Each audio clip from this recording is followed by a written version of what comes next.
Hey everybody, it's Jason Blaha here, and it is time for part 3 of the Monday Q&A, so let's get to it. ZMA, any benefits? Mainly thinking about sleep-related.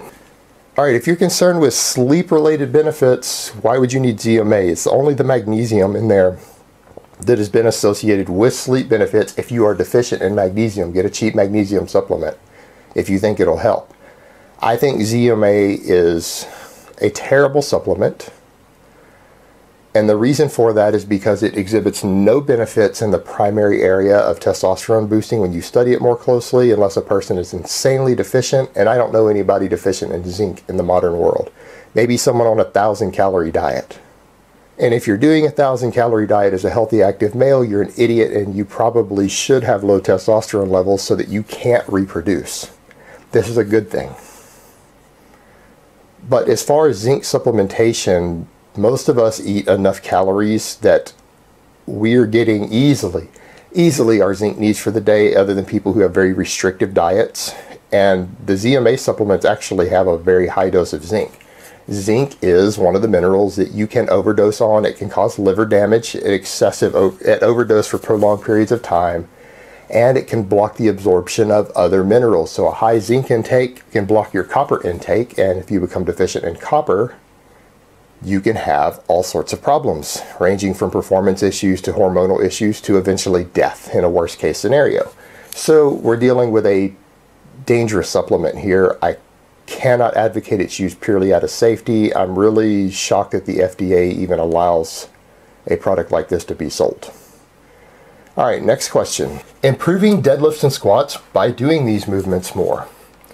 This is basic exercise science. This is where sports science and people who work with real athletes understand these things, and the bodybuilding world are basically full of people who don't understand basic training concepts and are not qualified to even coach a high school football team in the weight room. Yes, if you want to get better at the squat and the deadlift, the best thing you can do is do them more often. This is why a lot of novice type programs will have you squatting 3 times a week and deadlifting twice a week to get better at them more quickly. The best accessory for someone who doesn't have years and years of training experience for the squat is the squat.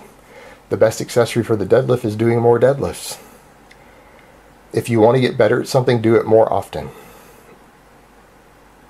It really doesn't matter what it is.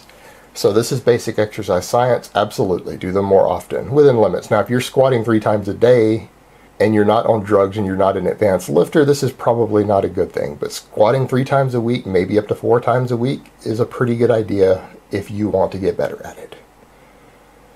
Alright, last question in part 3. Hey Jason, wondering if you have any tips to help with deadlift form. I tend to bang my legs on the way up. Thanks.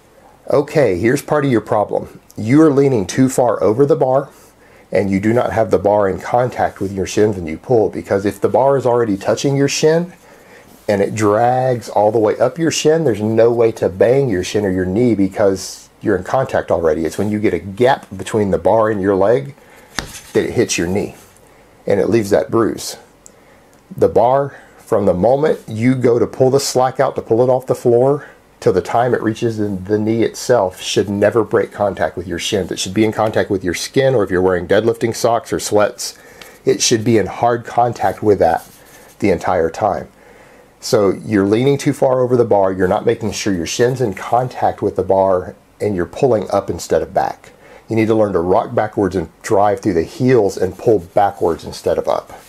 So those are your issues there. And if you don't want to bang your shins, keep the bar in contact with your shins all the way through the first half of the pull. Alright guys, that's really all I have to say on that today. I hope it has been informative, and I will talk to you next time.